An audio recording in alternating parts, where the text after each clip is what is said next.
A partir da figura que ilustra o mecanismo da reação entre um baleto de alquila e uma base forte, hidróxido de potássio, por exemplo, pede-se que, com as fórmulas estruturais dos compostos orgânicos, escreva a equação química global da reação.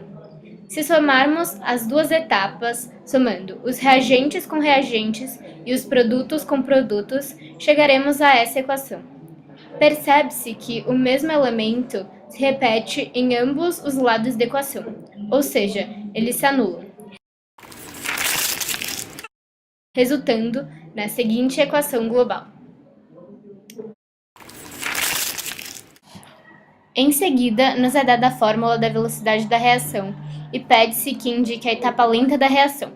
Sabe-se que a velocidade da reação é determinada pela etapa lenta. Portanto, a etapa lenta da reação é a que contém a molécula de C4H9Br, ou seja, a etapa 1. Depois, é perguntado o que aconteceria com a velocidade se a concentração da base fosse duplicada, ou seja, se dobrasse a concentração do OH. A base está presente na segunda etapa da reação e, como visto na questão anterior, a etapa 1 determina a velocidade. Logo, quando a base duplica, nada acontece com a velocidade. Nos é fornecida a informação de que a reação é isotérmica, portanto, a entalpia no reagente, ou seja, no início, é maior do que no final, produto. Por ter duas etapas, sabe-se que a reação não é elementar e, portanto, terá dois complexos ativados.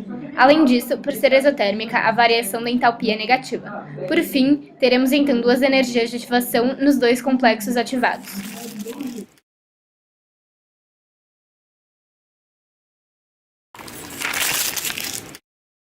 Pede-se que escreva a equação química balanceada. Em solução aquosa, iodeto de potássio, Ki, reage com persulfato de potássio, K2S2O8.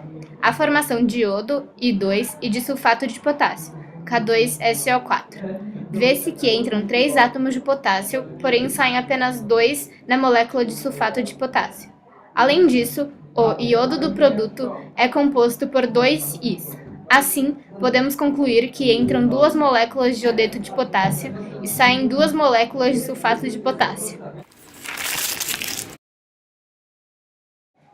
No estudo cinético desta reação, foram realizadas 4 experiências.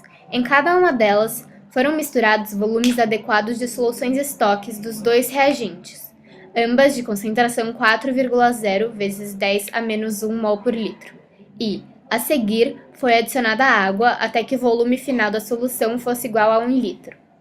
Na tabela estão indicadas as concentrações iniciais dos reagentes, logo após a mistura e adição da água, tempo igual a 0. Pede-se que preencha a tabela a seguir. Sabe-se que foi retirado de um frasco maior, com concentração 0,4 mol por litro, um volume V, representado pela seta verde, que foi colocado em outro frasco que, em seguida, foi preenchido com água até atingir 1 litro. Sabe-se, portanto, que em 1 litro de solução estoque há 0,4 mol, e que no frasco com volume V há 0,01 mol. Realizando os seguintes cálculos e, no processo convertendo as unidades, se conclui que todas as concentrações 0,01 mol por litro da primeira tabela equivalem a 25 ml.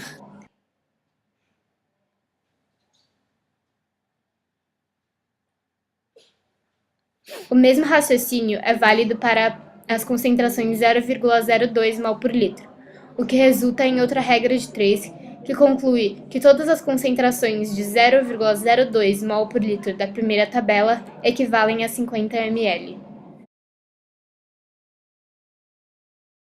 Para completar o que faltou da tabela, precisa-se resgatar a informação de que o volume da água que foi adicionado é o quanto faltava para o volume final ser 1 litro. Assim, para descobrir o volume de água no experimento 1, soma-se os volumes das soluções estoque, 25 ml com 25 ml nesse caso, e subtrai o volume resultante do volume final, 1 litro. Depois, é só repetir o processo para todos os experimentos, consultando a tabela e trocando os volumes das respectivas soluções estoque. Para o experimento 4, isso não será necessário, pois observa-se que ele possui os mesmos dados do experimento 1, ou seja, terá o mesmo volume de água adicionado. Por fim, com os valores obtidos, preencha a tabela. Por fim, pede-se que coloque no gráfico, em ordem, as velocidades das reações dos experimentos 1 a 4. Para isso, deve-se analisar 3 fatores: a quantidade de iodo formada no produto, as temperaturas em que os experimentos foram realizados e a concentração dos reagentes. Primeiramente, analisa-se a equação balanceada da reação. A partir dela, é possível concluir que, quando entra 2 mol de iodeto de potássio, Ki, há a formação de 1 mol de iodo. Portanto, com a concentração de iodo nos experimentos 1 e 4 é 1 vezes 10 a menos 2 mol por litro, ou seja, entra como reagente apenas 1 vezes 10 a menos 2 mol de iodeto de potássio, forma-se metade da quantidade que seria formada com a entrada de 2 vezes 10 a menos 2 mol. Forma-se então 0,5 vezes 10 a menos 2 mol de iodo nos experimentos 1 e 4.